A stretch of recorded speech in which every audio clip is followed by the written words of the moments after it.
Bonjour et bienvenue dans ce nouvel épisode des audios de l'été. Je suis Virginie, coach en développement personnel et professionnel, et aujourd'hui, je voulais vous parler d'un syndrome qui, j'en suis certaine, vous est complètement inconnu. C'est le syndrome du rat qui quitte le navire. Pourquoi il vous est inconnu? Parce que tout simplement, je l'ai inventé. C'est ce qui m'est venu à l'idée en fait quand j'ai réalisé en fait les hésitations que j'avais eues à sauter le pas quand, j'ai eu envie de quitter l'éducation nationale. Donc lorsque l'idée m'est venue concrètement, quand je me suis sentie prête en fait à démissionner, il y a une dernière hésitation qui a pointé le bout de son nez, mais de façon assez forte, alors que j'avais déjà réfléchi à ce que j'allais faire après, que j'avais passé du temps à me demander si c'était la bonne solution ou pas. Enfin voilà, j'avais déjà fait un certain cheminement de plusieurs années, hein, ça s'est pas décidé sur un coup de tête et au moment de prendre la décision finale, il y a eu cette petite voix-là qui est apparue et qui me dit: «Mais enfin, tu as un métier que tu aimes». Parce que je l'aimais encore, hein, j'aimais encore beaucoup, faire classe. En tout cas, faire classe, c'est quelque chose qui m'a toujours, toujours, toujours plu et dans lequel j'ai toujours pris du plaisir, jusqu'au bout. Tu aimes encore ça, tu t'entends bien avec tous tes collègues, ça se passe bien, tu t'entends bien avec, les enfants, avec les parents d'élèves. Enfin, peut-être pas tous, hein, faut pas exagérer, faut être honnête. Mais à quelques exceptions près, tout se passe bien. Pourquoi est-ce que tu veux quitter tout ça? Ah évidemment, hein, j'avais des raisons. Entre, ce que j'avais envie de faire, ce que j'avais l'impression qu'on me demandait de faire et ce que je faisais réellement, je m'y retrouvais plus. J'avais l'impression de ne jamais faire assez, j'étais toujours insatisfaite de ce que je faisais, j'avais l'impression de pas être dans les clous et alors, le fait de pas être dans les clous, à la fois j'assumais, mais pas complètement parce que je me disais: «Ben non, tu es fonctionnaire, tu es là pour appliquer les directives». Enfin bref, je me perdais un petit peu, entre ce que j'avais envie de faire et ce que je pensais qu'on attendait de moi et ça devenait insupportable et je me disais: «Ben voilà, tu vas jeter tout ça, en fait, tout ce que tu aimes bien, tout ce que tu apportes de bien», parce que j'avais quand même la sensation de faire, bien mon travail quand même, même si j'avais ces petits doutes, ces ces hésitations à chaque fois à me dire: «Mais est-ce que vraiment tu fais bien ton travail?» Et je me dis: «Tu vas jeter tout ça juste parce que tu as du mal à gérer les contradictions?» Et là, c'est ça, cette petite voix-là, c'est ça que j'appelle le syndrome du rat qui quitte le navire. Un peu cette impression que, ouais, ça va pas bien et toi, au lieu de t'accrocher, au lieu de te battre, qu'est-ce que tu fais? Tu te sauves. À la honte, quoi. Mais bon, j'avais réfléchi, j'avais un projet, je me suis dit: «Quand même, il y a pas que toi. Tu n'es pas la seule à pouvoir faire ce que tu fais. Il y a des jeunes qui sont bien plus dynamiques que toi, parce que je me rendais compte aussi que, j'avais moins d'énergie, moins de doutes, enfin plus de doutes qu'à mes débuts. Donc je me disais: «Bah, il y a pas, hein, les jeunes, ils vont savoir te remplacer au moins aussi bien et peut-être même mieux». Donc voilà, je me détache un peu et je me dis: «Allez, on y va». Et là donc, je me mets à travailler en intérim pour me payer ma formation. Je fais ma formation de coach. Je commence à vouloir me lancer et je décide d'accompagner les enseignants qui envisagent une reconversion. Parce que justement, je me dis que, il y a des besoins en fait. Il y a des besoins parce que j'entendais beaucoup de collègues qui me disaient: «Mais, le jour où je veux arrêter d'être enseignant, je sais pas ce que je ferai parce que j'ai toujours voulu faire ça, je ne sais faire que ça».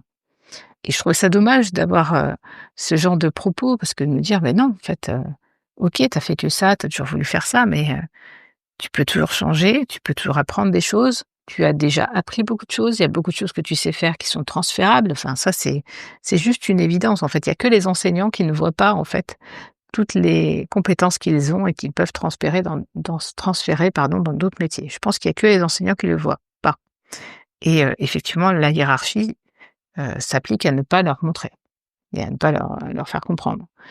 Mais en tout cas, voilà, donc je suis prête à me lancer pour accompagner les enseignants et là, de nouveau, qui est-ce qui se pointe? Ce petit syndrome du rat qui quitte le navire en disant: «Mais enfin, non seulement tu as quitté le navire, mais en plus, tu veux encourager les gens à faire pareil, alors que l'éducation nationale peine déjà à recruter. Tu veux empirer les choses. Ah, la petite voix terrible, hein, culpabilité. Et là, je me dis: «Non, non, non, stop, je veux pas t'écouter la petite voix là. Je ne suis pas là pour empirer les choses. Je suis là pour soulager des souffrances. Si des enseignants ne sont plus bien dans leur métier, s'ils n'ont plus envie de faire ce qu'ils font, s'ils ne se voient pas continuer à faire ça jusqu'à la retraite, mieux vaut qu'ils arrêtent avant d'être complètement dégoûtés, avant d'être complètement aigris et avant de faire des dégâts.»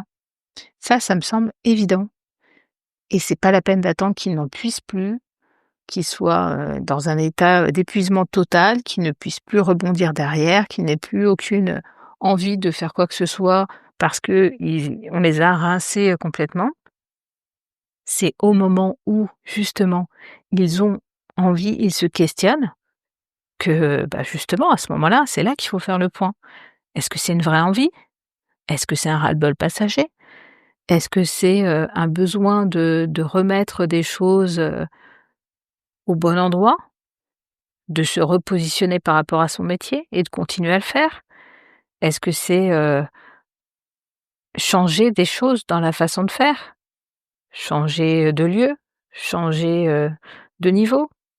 Changer de matière? Enfin voilà, se poser toutes ces questions avant de craquer, tout simplement, en fait. Je suis là juste pour soutenir les personnes qui sont en questionnement et qui ont besoin d'aide. Je ne suis pas là pour les encourager à démissionner, ni pour les convaincre de rester. Voilà, c'est juste ça. Donc la petite voix, tu te tais. Donc voilà, le fameux syndrome du rat qui quitte le navire et là, moi en ce qui me concerne, c'était, pour l'éducation nationale parce que j'étais enseignante à l'époque, mais je pense qu'on peut avoir ce genre de petite voix, non seulement pour n'importe quel métier, mais aussi pour n'importe quel, type d'activité ou type de relation dans sa vie et vraiment ce que je t'encourage à faire, c'est à remettre un petit peu de distance entre ce que tu ressens, surtout si tu ressens de la culpabilité, qu'est-ce qui se cache derrière? Qu'est-ce que tu ne veux pas voir? Qu'est-ce qui t'anime réellement? Qu'est-ce qui est réellement en jeu? Parce que là, clairement quand je me disais, «Non mais en fait, tu aimes encore ça, les parents d'élèves t'apprécient, les élèves t'apprécient, tu peux pas les abandonner, tes collègues t'apprécient», en tout cas, c'est l'impression que j'avais. «Tu peux pas les abandonner», j'avais vraiment cette impression de les abandonner, hein. Mais en fait, c'est mon ego qui parlait. Je ne suis pas indispensable et effectivement, d'autres personnes feront aussi bien, mieux, en tout cas différemment, mais personne n'est indispensable. On a beau le savoir, cette petite voix-là, elle essayait de me faire croire le contraire. Donc, si jamais ça t'arrive, prends du recul, prends de la hauteur. Qu'est-ce qui se joue vraiment? Qu'est-ce qui est vraiment en cause? Est-ce que ce que tu te dis est vrai?